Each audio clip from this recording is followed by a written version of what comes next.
साथियों नमस्कार। समस्त भारतवर्ष के होमगार्ड जवान, महिला जवान, करीब करीब 6 लाख परिवारों को हाथ जोड़ के नमन।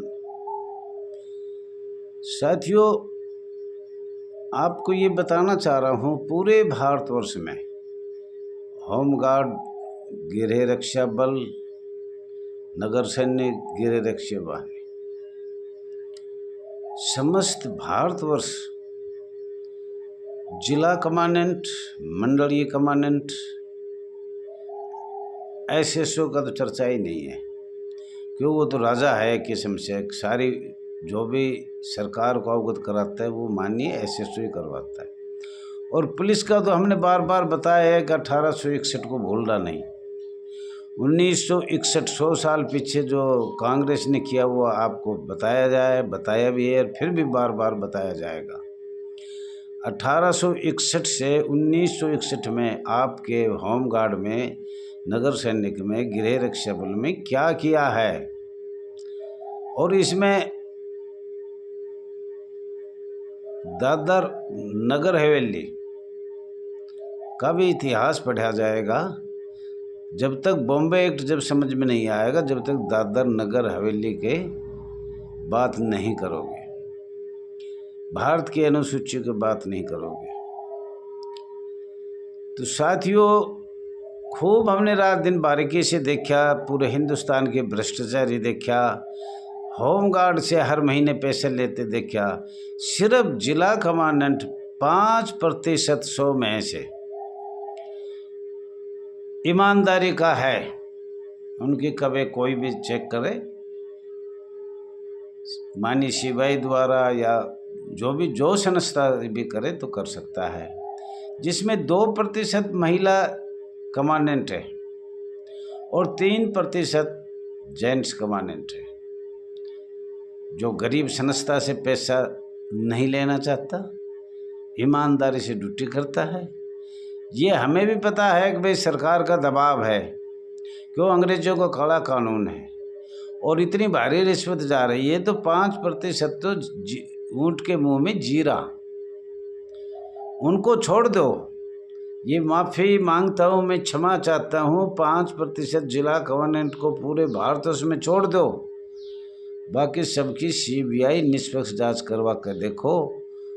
आज से ज़्यादा आमदनी माननीय प्रधानमंत्री जी, माननीय गृह मंत्री जी और माननीय मुख्यमंत्री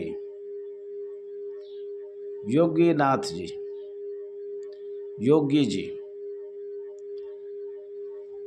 जरा सोच कर देखो। हम बार बार कह रहे हैं, आपको बार बार कह रहे हैं, मोटे मोटे आदमी नहीं, हमारे गरीब संस्था को तो सबसे मोटा जिला कमांडेंट उगाई करता है। तो हाथ जोड़ के निवेदन है, इनको सीबीआई द्वारा निष्पक्ष जांच करवाया जाए। पूरे भारतवर्ष की, केंद्र शासित प्रदेश हो, चाहे वो संघीय हो, चाहे संघ का हो, प्रदेश का हो, मैं तो हाथ जोड़ के बार बार ये कहता हूँ। साथियों, कोई ये शब्द फेसबुक पे डाल सकता है, ट्विटर पे डाल सकता है, तो ये डाल देना चाहिए। अभी हमने 10 साल इंतज़ार कर लिया माननीय भारतीय जनता पार्टी का। अब कितना करे, जो भी राजनीतिक पार्टियाँ है वो सिर्फ नाम लेती है, जैसे हरियाणा में अब कह दिया, लेकिन क्या किया? ख़ास तौर पर जहाँ जहाँ चुनाव है उन प्रदेशों के बारे में मैं अवगत कराना चाहता हूँ। अगर वो सही है तो उनके पास अधिकार है, वो कर सकते हैं, पर करेंगे नहीं। क्यों? ऊपर तक पैसे जा रहे हैं। आर के पुरम हो, चाहे राज्य का मुख्यालय हो, इस पे कोई सुनाई किस कारण से नहीं हो रही? साथियों, ये आपका अपना channel RS Dahiya x home guard में स्वागत है। और कई बार मुझसे मेरी गलती निकल जाती है कि भाई पूरे कमांडेंट में हाथ जोड़ के क्षमा चाहता हूँ, ऐसा निकल गया तो उन लोगों से जो ईमानदारी से कार्य कर रहे हैं उनसे मैं माफ़ी चाहता हूँ, सर झुकाता हूँ।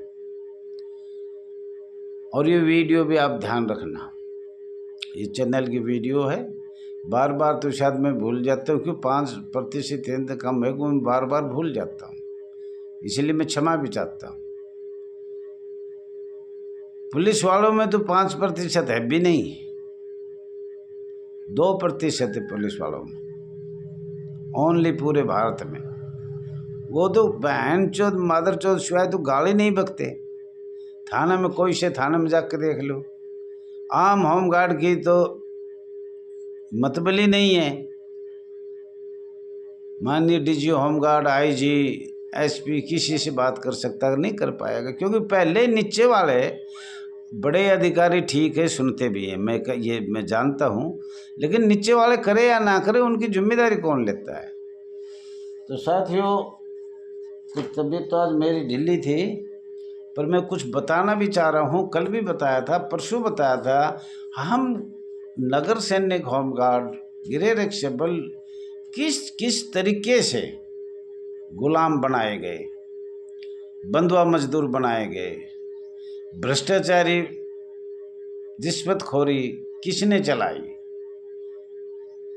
पहले अंग्रेजों ने चलाई, फिर काले अंग्रेज आ गए, उनको चलाया, और 76 साल से चल रहा है। मैं तो अब भी ये कहता हूँ, हाथ जोड़ के कहता हूँ, माननीय प्रधानमंत्री, माननीय गृह मंत्री जी, माननीय योगी जी, इस संस्था से भ्रष्टाचारी को जड़ से समाप्त किया जाए। और कुछ तो हम शायद देख लेंगे, पर एक ये गाड़ी पुलिस वाला देते हैं, कहीं भी जाए तो गाड़ी पे गाड़ी, और फ़ोन एक भी ना उठाओ सरकारी वाला। और भाई साहब जवानों, आप भी भेज देना, मैं बात कर लूँगा होमगार्ड डीजी कमांडेंट से भी, मंडलीय कमांडेंट से भी, जिला कमांडेंट से भी, और आम बात कर सकता हूँ। लेकिन 1-2 महिला कमांडेंट है, उनसे हाथ जोड़ के मैं क्षमा मांगता हूँ। वो हमेशा फ़ोन उठाती है और उठा रहा जा रहा है, बाकी तो कोई ऐसे उठाएगा भी नहीं। और वो शायद उड़ीसा की है, मुझे लगा कमांडेंट है।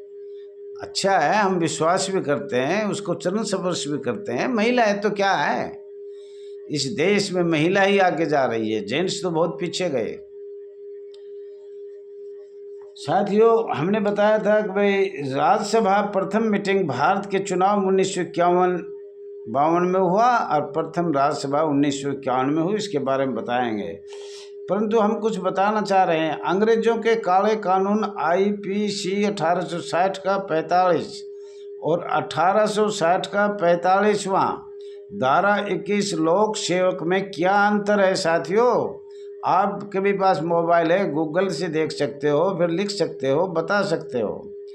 भारत और अमेरिका संघीय दोनों हैं, एक ही अंतर्राष्ट्रीय कानून ILO एक ही लागू हुआ है, एक ही है।